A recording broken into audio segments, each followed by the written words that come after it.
The broadcast is now starting. All attendees are in listen-only mode. Good afternoon, everybody. Thank you all joining today's webinar. My name is Walton Hahn, and I'm founder of Ring Ring Marketing.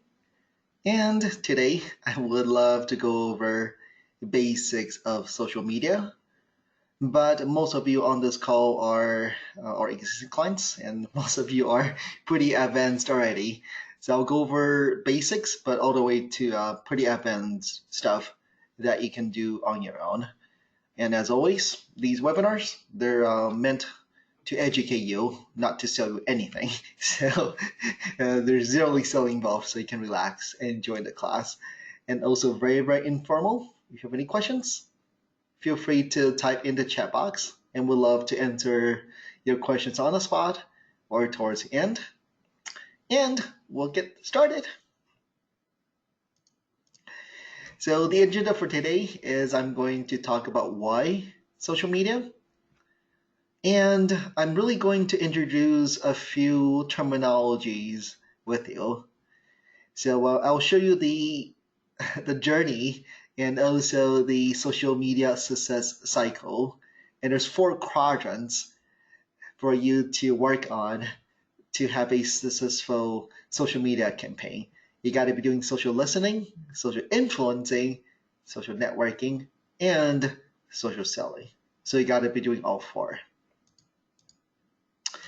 But very interesting here is when I talk to home improvement companies, many of them started to stop doing offline marketing. But very interesting here is those who are doing very, very well, they are still doing both offline and online. And even though I'm an online marketing company, I still firmly believe offline marketing still works if done well, done right, because they reach different demographics, right? And my thought always is you got to be doing both. Very often now they go hand in hand. Let's say you were at a home show. First thing once they get home, they go online to check you out. They go on your website, and if they're ready to call you, most likely they're going to go on a review site such as Google reviews, Facebook reviews, Yelp reviews to check you out. So very often you got to be doing both these days. And I'm a firm believer in that you got to be doing both. And how I typically would do is if I spend $1 and as business owners, if I spend $1 and I can get $1.10 back, I would say that's successful, right? That's one channel. Other channels, some will be very profitable, some will make a little bit, some will break even. And my thought is break even is still good because you got the branding aspect out of it. So what I'm going to be going over with you today um, is mainly going to be about social media. But a lot of home improvement companies I talk to, they're still very, very confused as to different tactics from online marketing. And the best way to explain this is search engine is going after people with intent. Very similar offline would be to the Yellow Pages.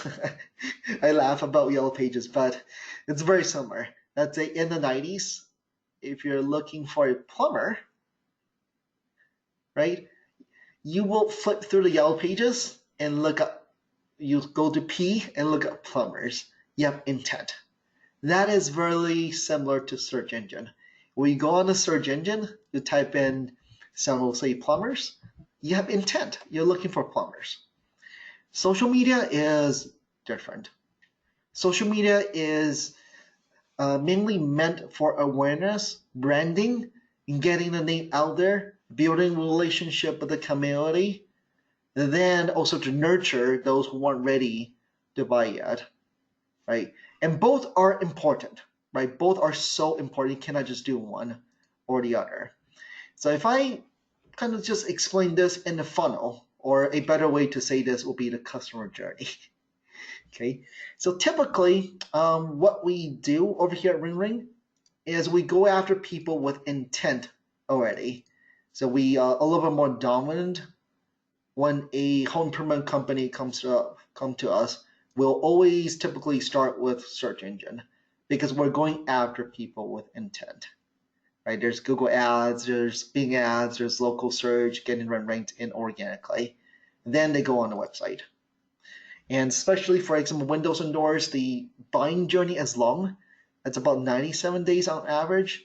And then we want to be nurturing them with retargeting. So that way we're gently following them around the internet to entice them to come back. And more or less, once they're ready, now they want to check you out on review sites. And very often they just want to see whether you're active on social media. And also social media is similar to retargeting because you're nurturing them. Because very often, let's say it's, I'm making this up, let's say it's the winter time. I'm not ready to replace my windows and doors yet. And I want to wait until the springtime. And most likely me personally, like a lot of consumers, I will just follow the window and door company on social media just to kind of see what they're doing, right? So that is really a good nurturing way as well. And obviously, once they're ready, they will call you and turn to appointment. And also at the top of the funnel, so again, this is going after people with intent. Top of the funnel are reaching out to those who do not know you yet. A good way to think about this offline would be newspaper ads, radio, TV, right? Home magazines. Those are, if you think about it, those are actually interruption-based advertising. They're very different than the yellow pages, for example. Again, those are intent, people with intent already. So I'll be really deep diving about social media, marketing in general, and I'll also briefly talk about social media ads. But think about social media ads. Does it work? It works. But you're interrupting their feed when they're flipping through their Facebook, and you're interrupting them. And at that moment, when they click on your ad, they go on your website, for example, but they're not as warm. So they need to be nurtured more than people with intent. So again, just from a strategy point of view, that's why we typically are a little bit more bigger on search engine. It doesn't mean social media does not work. It works. You got to be doing all multi-channel to get leads to flow in. It just, if it's a smaller business, we typically go after search engine first. A little bigger, then we do display ads, then we do social media ads, we do geo-fencing, we do tons of different things to multi-channel, okay? But I just kind of want to let you know where we're going to be talking about today. We're going to be talking about social media, which is great for branding, getting a name out there, keeping people engaged with your company, community outreach, and lastly, I'll talk about social media ads, which is top of the funnel. Same thing, this is very informal, I forgot. Any questions, please do type it in. Okay, so I briefly talked about search engine already. So, okay, let's talk about benefits of social media. So it's a great way to increase web traffic, generate leads, obviously generate sales. To me, the biggest thing here is exposure. You're really getting your name out there. It's great for branding, build up a follower, kind of think followers as your fans. And it does also help a little bit with your rankings on Google. So let's really go over the complete social media success cycle here. And whenever I see other agencies doing social media, they might typically only do one of these quadrants. You got to be doing all four. And you got to start first with social listening. Social listening is monitoring and responding to customer service and reputation management issues on the social web. So you kind of think of this for a large company like Amazon or Apple, they would have a dedicated team of community managers.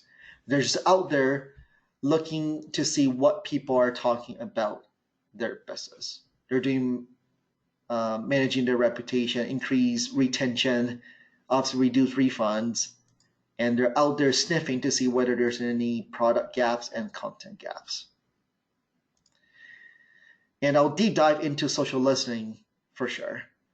Next is what most of you here are wondering is social influencing, which is what type of content should you be posting regularly on social media? And if you think about this, social influencing really is to establish authority on the social web, often through the distribution and sharing of valuable content. For a large company, they would have a dedicated content team. And the content team, they are there to publish content all the time to increase engagement, increase website traffic. If there's any kind of offer coming up, it's to increase offer awareness, and of course to grow a retargeting list. And I think most people that I see when they're doing it themselves or they are hiring somebody else to do it, they typically just do social influencing. They're not really doing social listening. But the next quadrant here is social networking. So if you think about social networking is kind of what public relations or what a large company they will hire, or internally there will be a PR team. They're out there earning media mentions, develop strategic partnership. That's why it's called social networking. You also want to be connecting with other influencers out there, building relationships with the community. That is social networking. Lastly, right? I put this last as lastly, do you do social selling? On social media, you got to be very careful with selling. People get turned off right away that you are wanting to sell them something. They will unfollow you, or they will eventually just unsubscribe. So you really want to do light on selling here. So let's deep dive into each of these quadrants here. First of all, that's really deep dive in looking at social listening. Kind of think of social listening as answering the social telephone, right? You're answering. So for example, let's look at an example here. Way to go, Birchbox. Excellent and prompt customer service. Definitely happy I renewed my subscription. So this is a positive post about Birchbox. However, somebody from Birchbox should have responded to this tweet, right? Or they should have retweeted this, so all of their other followers will see this. But minimally, what they should have done is reply and thank Violet Stark for the comment. That would generate more repeat businesses. And Toda, right? You can see this post here. This person weren't very happy with their local dealer. And Toda, they did it the correct way of responding literally within an hour. They responded. So you can see somebody within a company obviously is doing social listening. However, they responded incorrectly. Right? The person's sole purpose is to listen to customer complaints and act a liaison on behalf of dealers. Which is still to me is the reason people tagged Toyota USA is what they should have done is to also address it a little bit better. Hey, you got to be working with your local dealership. This to me is not a good way to do social listening and responding. But typically when we think about social listening, all we're thinking about is posts on Instagram, Twitter, Facebook, all these other ones. But you should also be listening to your reviews, right?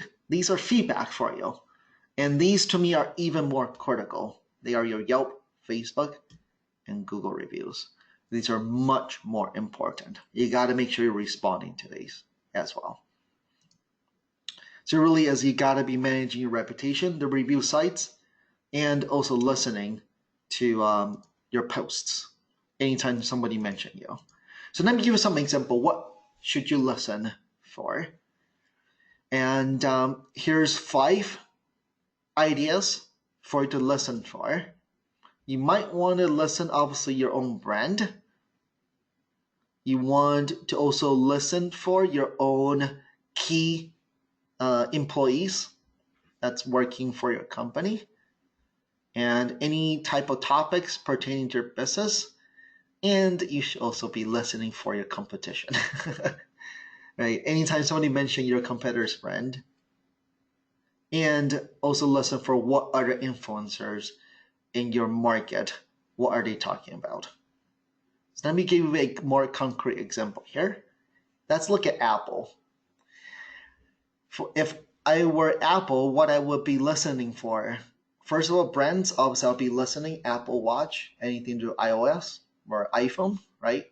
Anytime it mentions these brands, I want to know. Also, people-wise, obviously are going to be the key executives like Tim Cook.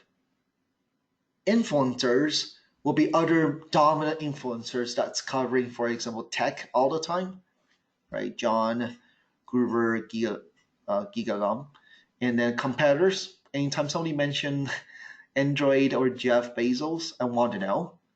And especially topics, trending topics to do with the services or products we provide. Anything to wearable technology, I want to ask Apple jump in there to listen and also sometimes to chime in as well.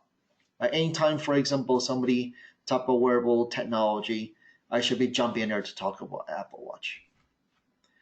So a homework for you, and again, I'll be sending you the slides and the recording.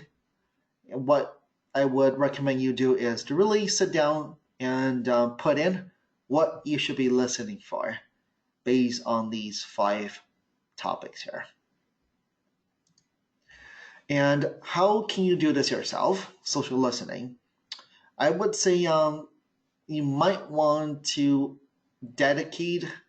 assign a staff member to be the dedicated community manager. And this will not take a lot of time, right? Ideally, somebody a little bit younger who is always glued to this device here. And they should be monitoring your Facebook, Instagram, and Twitter, minimally these big 3. And obviously the major review sites, for example, Google, Yelp, and Facebook. And the tools are going to be very simple. So they are Google Alerts and Hootsuite or Buffer. So let me give you some example here. Google Alerts is very easy. So this is my own Google Alerts, for example. So I will put in my own, obviously, company's brand, and anytime somebody mention my name. And this is how it will alert me is whenever it's published on another website. Anytime it's published, for example, I write for Window and Door magazine, Window Vision Fashion magazine, for example. Anytime it's live on there, it will alert me. Because what Google Alerts does is index other websites out there. Anytime other websites mention what I put in here, it will alert me. And obviously, I do put in here my competitors as well. So anytime somebody mentions my direct competition, I want to know too. So Google Alerts is free. And Google Alerts is only whenever it's mentioning these phrases on a website. It does not index social media such as Facebook and Twitter. So for you to monitor doing social listening for social media sites, you have to use a tool such as Hootsuite. It's very simple. So I will say Hootsuite, Buffer, both of these are very, very easy to use, and they're not expensive at all. I believe maybe 10 to 20 bucks a month. That's money well spent. As a social listening, you can also do social. If you have curated content, you can use this tool to auto post for you. For agencies, obviously we use enterprise solutions such as Mention, which is a enterprise tool, but a little bit overkill for you guys. Hootsuite's easy. Okay, so that is social listening. Very critical. You gotta be doing this. Next, let's talk about social influencing, which is what type of content should you be posting on a regular basis to increase engagements.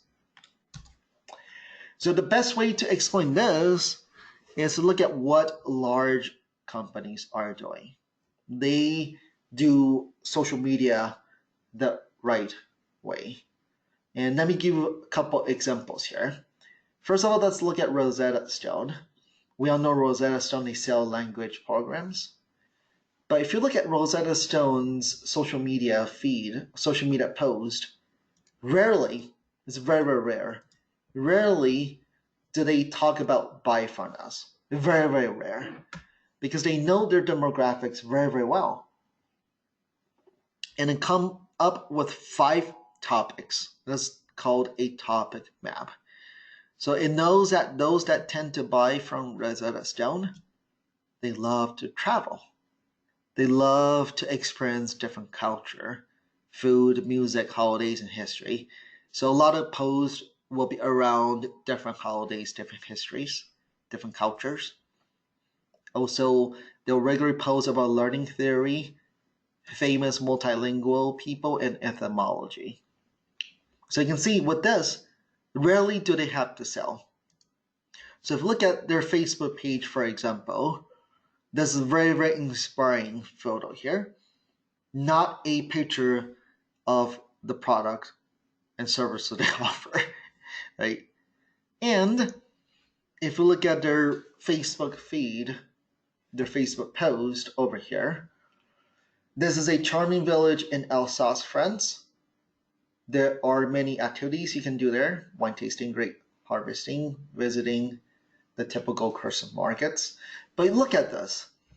It's not selling you anything, but subliminally hitting you here that down the line, if you want to go to France, you should probably pick up one of Rosetta Stone's language program, French program. And I didn't do a screenshot here. You will see that there's a bunch of engagements, people clicking like, commenting, and sharing this. And again, they don't need to sell, right? Anytime somebody hit on like, subliminally, they know down the line to get a program from Rosetta Stone. So these are very, if you sell a lot on social media, people are gonna get turned off. That's why you want to know who is, you got to identify who is your avatar and what do they like? What do they enjoy? How can you add value to their day-to-day life? So Rosetta Stone got this down the right way. That's next. Look at H&R Block. We all know they do taxes. Surprisingly, again, if you look at their Facebook post, they rarely talk about, again, come to us for taxes. They know their demographics very, very well again. Those who tend to come to H&R Block, they love enjoying seeing content on savings for college, home ownership, personal finance. And a lot of small businesses use H&R Block. So they post regularly a lot of content about business finance and employment, right? Again, if you look at H&R Block, you're like, why in the world are they posting nothing about taxes? Why in the world is Rosetta Stone posting nothing about their language program, right? And that is actually the proper way to do social media, right? Because you're adding value to your demographics. So let's now turn this to you guys. For your company, what should you be posting as a topic map over here? And I'll share with you a few ideas here on how to generate the topics. But I'm curious if you can put into the chat box what you think you should be posting on a regular basis, topic-wise. Okay, before and after photos. Yep, good idea. Before and after photos. Sales and promotions. Good.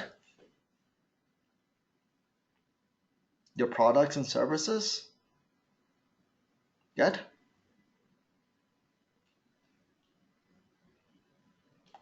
Okay, job photos. Good. Awesome. Okay, and then also articles related to industry. Perfect. Good. So let me kind of share with you there's an example, for a window and door company. And this will be applicable for your own industry in home improvement sector, for example. So what you want to come out as you're adding value. So that's why you first of all, you got to know your demographics very, very well. And you want to engage with them through content. So for a window and door company, what we typically do for them is obviously we will be educating them about different types of windows.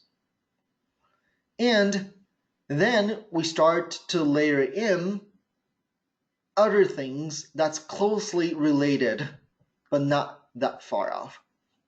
So those that tend to enjoy seeing content about windows and doors, most likely they love anything to do with home decor, home improvement tips, home organizing tips, right? So these aren't exactly what you guys might provide. But think about this. You're adding value to them, right? It's not that far off. And very often people start running out of ideas. Oh, there's only so many content I can publish about windows and doors or window covering, right? But if you use this methodology from H1 Block, is you should be knowing what is your demographics, what do they enjoy seeing, right? Most likely they would enjoy seeing any tips about home organizing, home improvement, home decor, or any of those. A good way for you is just go to like a bookstore, if you still do go to bookstore, flip through some of those home magazines, right? And see what is published there. You will see a lot of home organization tips, home improvement tips, home decor, inspiring photos, stuff like that. And it's exactly the demographics you're trying to reach as well. And the other big topic here will be behind the scenes. So the more transparent you are these days, it's what's a good way? Humanizing is people want to get to know more about you, the real you. People want to see behind the scenes. So a few ideas here. This is your best friend here. Really, this is your best friend. So after let's say for example, at a job site, right? Have your installer take a before and after picture, right? Before they remove the window, take a picture, right? After they install it, take a picture, right? And then can post directly from here. Or while the installer is installing the window, take a picture, right? Any kind of before after pictures, showroom, whenever, for example, also not too many people have experience. I'm making this up. Let's say you're a window and door company. I have not, like, from a consumer point of view, how in the world did you can do it unboxing? People love to see unboxing stuff, right? How in the world did windows and doors arrived to your showroom from Milgard, for example? Did they come in truck? Did they come in crate? I have no idea. Those are the things as consumers we want to see, right? It's the whole buying journey. We want to see from start all the way to the end. Especially now they are inspired to see, wow, you guys are very, very clean when you're removing the windows. You guys actually cover up all the furnitures and things. So you gotta be really humanizing, really let people peek behind the doors these days. And from an engagement point of view, photos are great. Videos are better. So again, you don't need a high resolution camera. This is good enough. Ideally is to go Facebook Live. Again, from this device, you go Facebook Live. And the reason to go Facebook Live is very interesting here is, do I have a slide here about organic reach here? Okay, I'll go over that shortly. So with Facebook Live, once you go live, let's say you have 100 followers. At best, maybe you have a few people that show up to your Facebook Live. However, it's the after effect. Once the video is, let's say you go live for 5 minutes, you take some videos, explain things, how people remove their, or how you remove the window in an install the window, for example, and you record that in 5 minutes. You went live. Then that video now is actually more people actually see it. That's the other 95 people might see the video now.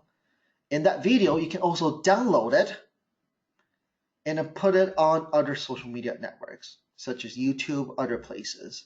So there's a lot of uses to going Facebook Live. That video can be repurposed multiple times because you can actually download that video.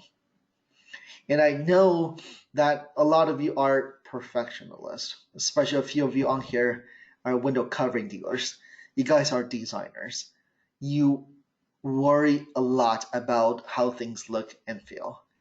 But a lot of tests have been done from large companies where they have highly curated video, professional shot video, versus a video non-curated, people get to see the real you. Those video actually does higher engagement versus those ones that are curated. So these days, just use this. You're good enough, right? So there's no more excuses from your installers, from your sales team that, oh, we're waiting for someone to come and take a picture of this. Seriously, this is good enough. Even high resolution camera, the resolution is way too high. You cannot really use it anyways. So this is your best friend. Okay. And the big platforms, there's so many social media platforms out there. Facebook is still the big one. And I will probably say Facebook now geared towards middle, probably Gen X and older. So it's going to be those 40 and plus, middle age and seniors, especially seniors, or let's say 55 and plus. They're on Facebook a lot. My parents, they're in their 70s. They're on Facebook all the time. They got nothing better to do. Sorry for saying that, but they're retired. They got nothing better to do. Anytime I post something on Facebook, they're always the first one to click on like. So the seniors are actually the highest engagement, and depends on who you're trying to reach. Those retirees or 55 and plus, stay-at-home mom, they're on social media a lot more, especially Facebook. Instagram is interesting. It's starting to creep up to, used to be just the 20s, your millennials, but it's starting to get into probably the 40s now. Those are in the 40s, and I'm starting to see my uncles or those that's in the 50s, they're on Instagram now. So I would, if I were you, I would definitely focus on both Facebook and Instagram, especially Instagram. Not a surprise, it's owned by Facebook, and the reach is much higher on Instagram versus Facebook. And I'll go over that shortly on what I meant by reach. And of course, Twitter is still important, especially our president uses Twitter all the time. But please do not forget these other big ones. If your business relies on a lot of B2B, you're working with other contractors, other designers, and LinkedIn is still very, very good for B2B. YouTube, Pinterest, very important. Houzz, ultra important, I will say, in the home improvement sector. And Nextdoor. And Houzz still continues to be very, very strong. I will still see those who go on Houzz is a little bit different. Those who go on Houzz are looking for ideas. They're looking very similar to Pinterest. Whenever people go on Pinterest and Houzz, they're looking for ideas. They're not ready. They're just doing their research, looking for inspiration. Very different than somebody who goes on Google and they're looking for example, a contractor already. So it's very different. But house is very important. And you don't really need to pay for it. It's free. Nextdoor is very interesting. I think everybody should be on Nextdoor. It's neighborhood targeting. So I used to live in San Jose, South San Jose, and this screenshot was taken about 3 years ago. You can see back then, my neighborhood, probably 1/3 of them are on Nextdoor already. Interesting with Nextdoor is we trust our neighbors a lot more, right? Typically, this will happen is I will just go on there and ask, hey, do you, right, any have a good source to buy patio, right? Or hey, do you know a window and door company? Do you know a window covering company? Neighbors really love to share, right? And we trust our neighbors a lot more. So it's very important for you to claim your business page on Nextdoor, and it's free. So make sure you're claiming your business page and start participating on there. And very interesting here is Nextdoor is really getting a lot of traction, a lot more now. And you can see these are the list of services that people can go on there and leave reviews or refer and give recommendations, right? Window replacement service, window covering service, right? Carpet cleaning, stuff like that. They're all on here now. Carpet cleaner, for example. All the major home improvement services are all listed on here now. And anytime somebody refer a business, for example, let's say somebody was asking for a plumber, and you're ABC plumber, for example. Anytime somebody mention ABC plumbers, it will be showing up on your Nextdoor page. So to me, it's very, very important to get this done now. It's free. And let me talk about reach here, Facebook. So let me explain this concept a little bit more now. So most of us think that, let's say we have 100 followers on our Facebook page.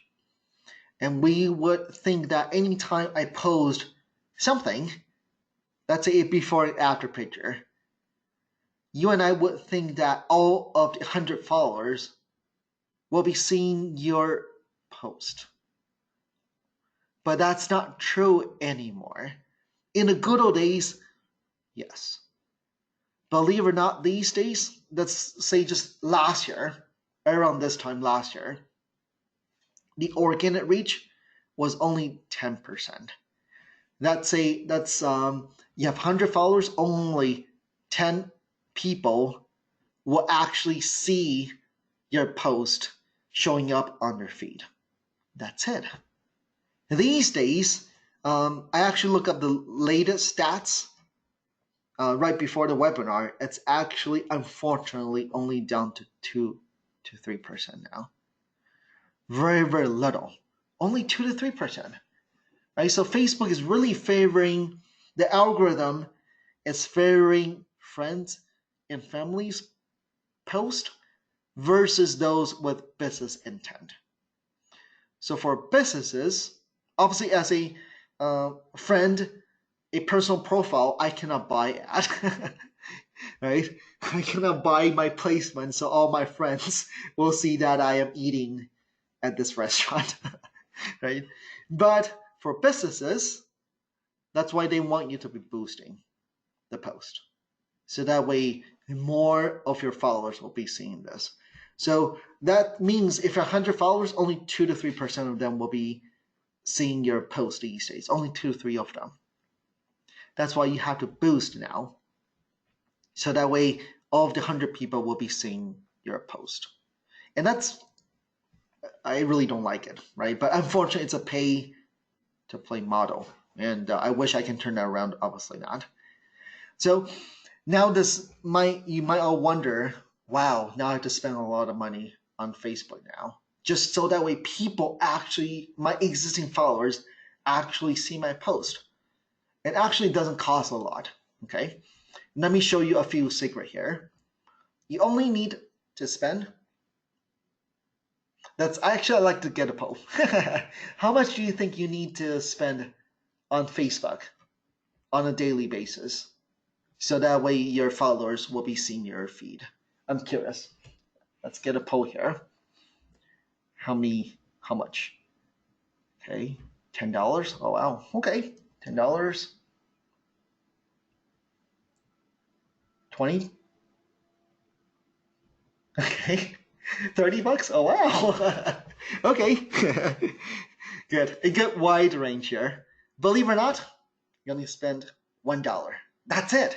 That's all you need to do is only spend $1. And I'll tell you why. So let's say you're posting every day. And the purpose here is not to gain new followers. So when you boost, you only want to be boosting $1 to those who are already following you. The tactic here is now only 2 to 3% of those who are following you will only be seeing your boost. So what your post. That's why you're trying to just spend $1. Now more of them will actually be seeing your post on their feed. And by spending $1, now maybe I don't know, I'm making this up. It depends how many followers you have, but that $1 goes a long way.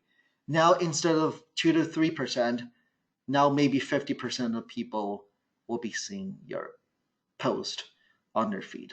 You don't need to spend a lot. Okay, and obviously Facebook wants you. They always put suggested budget, which is a lie. We test a lot. $1 goes a long way. And after you spend $1 boosting, after 7 days, let's say you're posting 7 days, you spent $7, right? One per each post. Now you will see which one gets more engagement. The one that got more engagement, let's say it's maybe a video of you installing windows and doors.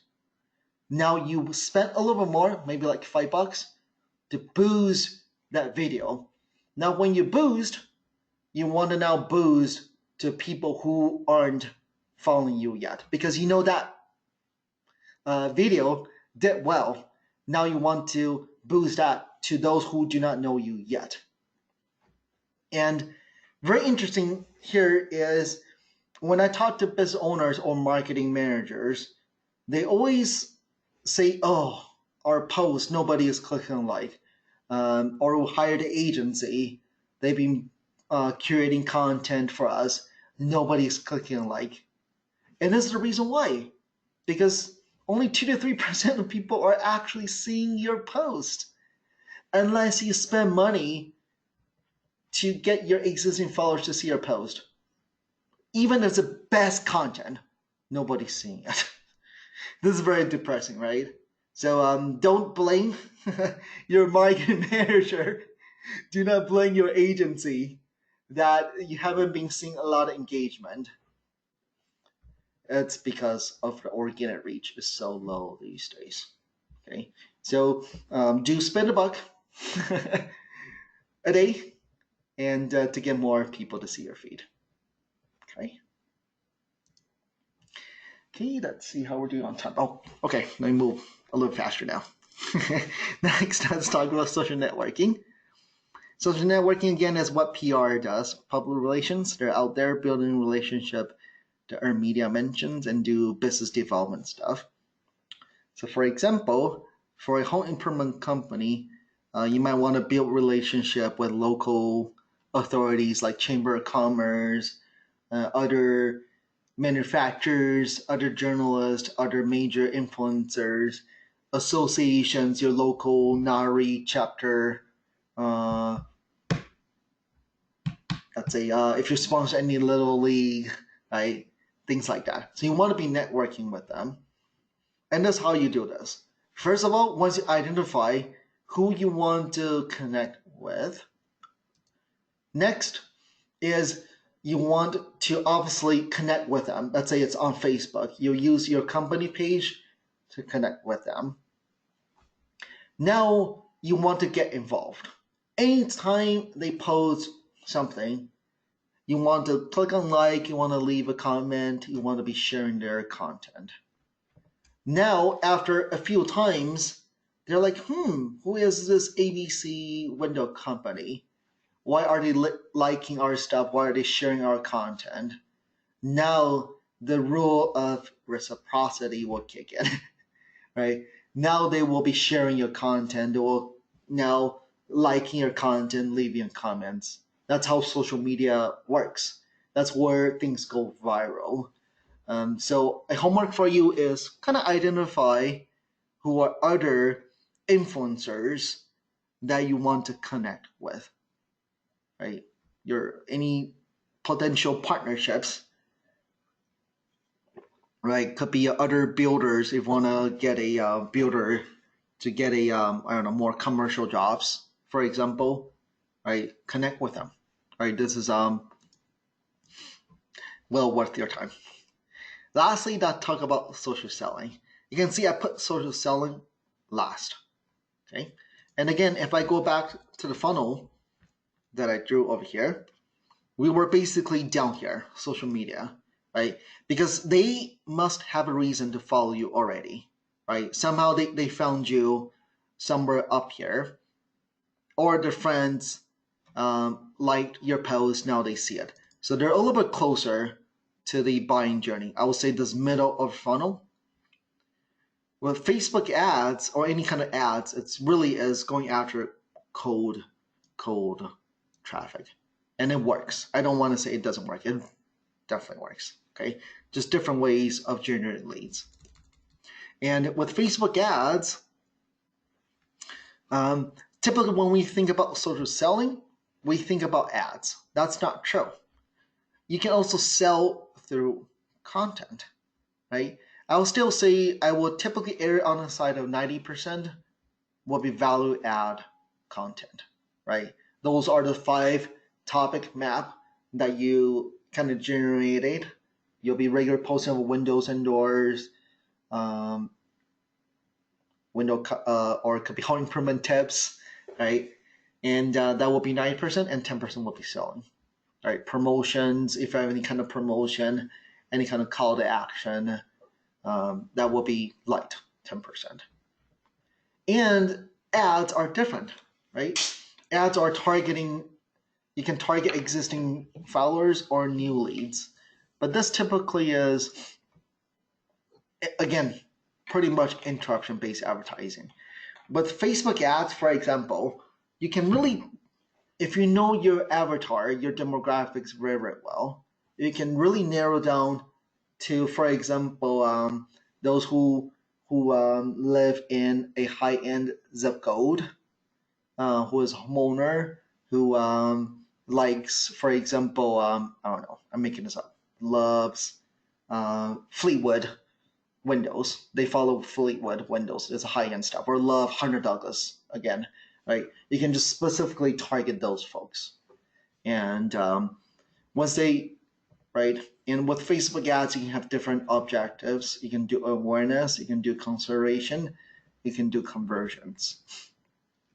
But I want to really talk about Facebook ads at a different webinar. It's very, very different. I really don't think it's very different. That's why I really want to go over social listening, social influencing, social networking, and really talk about social selling through content. And Facebook ads will definitely go over that I will be covering that in July's webinar, because it does need a good funnel. Once they saw your ad, you want to send them to a high converting landing page, and you want them to opt in for something. So I kind of want to share with you the framework with that.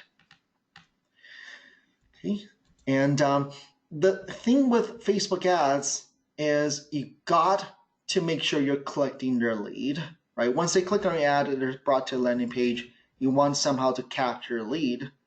Once they capture lead, again, remember it's the top of the funnel. They're not warm at all. Now you want to be nurturing them through retargeting, email dripping them content, and obviously warm calling them. So again, does it work? Yes, it works. It's the top of the funnel, but you got to be nurturing them. So let me summarize this. So the big three platforms are going to be Facebook, Instagram, and Twitter. And please do not ignore, if you're really focused on building out B2B, make sure you're on LinkedIn. And Pinterest, YouTube, Houzz, and Nextdoor, these are very important. And definitely I would say Nextdoor is getting more and more dominant. If you haven't dabbled into Nextdoor, you got to. And you got to be playing the all four quadrants. Social listening, homework for you is to assign a community manager from your staff. They got to be monitoring and responding to comments and reviews. Next is content-wise, is to really do a homework and kind of choose the 5 topics, right? So for sure is the behind the scenes. That will be a circle of its own, will be one topic of its own. And then see what other content around there that your team or your followers might be engaging with. And typically is the services you provide, and if you're in the home improvement sector, will be other home improvement tips, stuff like that. So for example, I'm making this up. There's so many uses to baking soda, right? You can use baking soda to remove stains, things like that, right? Those are valuable tips for homeowners. Again, you're targeting homeowners, right? So any type of content that a homeowner would love to see. Social networking, again, is really connect with our influencers, follow them, leave comments. Now let the rule of reciprocity kick in. That's how you go viral. Lastly is really then you want to do selling. Still 90% value add, 10% selling, promotions, things like that. And Facebook ads is something separate to its own. So I will have a couple webinars coming up. In June, I'll be talking about geofencing. There's so many good and bad about geofencing. A lot of people are misled what geofencing can do and cannot do. And I really want to go over that in depth. And for July, I will be really going over how to run Facebook ads yourself. Okay, I'll kind of do screenshots, kind of go in there, walk around with you on how to do Facebook ads yourself. And please follow us on Facebook, Instagram. Okay, and let me answer a couple questions. Oh wow, I'm almost done here, time-wise. Okay, so how do you recommend promoting blog post from a company's website? Good idea. So I would say it's a very, very good curated post. What I would do is I will copy that link onto your, for example, your Facebook page, right? And on your Facebook page, you will basically post that URL. So you might want to put a little bit of description. Hey, and I'm making this up. Let's say that post is about, for example, the difference between single hung and double hung windows. I'm making this up, obviously. And then to learn more, click here. And once they click here, they go over to your blog page over there. And it's always a good idea to be sending traffic from social media to your website. But the organic reach of that is actually even lower because Facebook doesn't like it. It's a shielded garden. That means they want people to stay only within Facebook. So if you're directing them outside of Facebook, the organic reach will be even lower. Those are the ones you definitely need to be boosting for sure. Okay, good question here. Okay, one last question here. Okay, let me randomly pick one here. I promise I'll get back to you, all of you, privately. Okay, so this question is a good one. It's about reviews. Good. So I always love questions about reviews. So the question, I'll paraphrase it here, is we got a review that was left 2 years ago on Yelp. Is it too late to respond to it? I'll say it's never too late to respond to it. So first of all, it's good that you actually now acknowledge the importance of reviews. So I will say it's never too late. Especially still, you want to privately message that person, and I'll send you the video. John, I'll send you the video on how to do this. But the framework here is step 0 is to walk away and come back. Grab a drink of water because you're not in the state of mind, the right state to respond to comments. You might regret it. So once you come back, then you want to leave a private message. And that private message basically acknowledges that you saw that negative review, even though it's 2 years ago. Still do this process. And obviously, if you know who it is, you want to call them and see whether you're able to address it offline. If they won't budge or they won't move it up to a 5-star, then you want to leave a public comment. Very interesting with public comment. If you, even just myself, when I go on let's say I'm looking for a plumber, if I see majority of the reviews are positive, my eyes will actually scan and look at that negative review. And if the owner actually responded to that 1-star review, I know that the owner really is paying attention to the services. And obviously, when you leave a comment, is not to start a war here. The public comment. I've seen companies basically defending themselves a little too much. Now it's a war. It's a thread of back and forth. That doesn't look good. And then after that is now you can actually log into your Yelp account and hit that little red flag, and Yelp now becomes the judge. And I will say the ratio, I will probably say about 75% of the time, that 2-year review might be too late. But if you do see that negative review right away, you follow the step I outlined, it's a very, very high chance that that negative review will be removed. Okay, so let's wrap it up here. And if you have any questions, feel free to reach out to me, as always. And look forward to seeing you on the next webinar. And please follow me on social media as well. Thank you, everybody. Talk to you later. Bye-bye.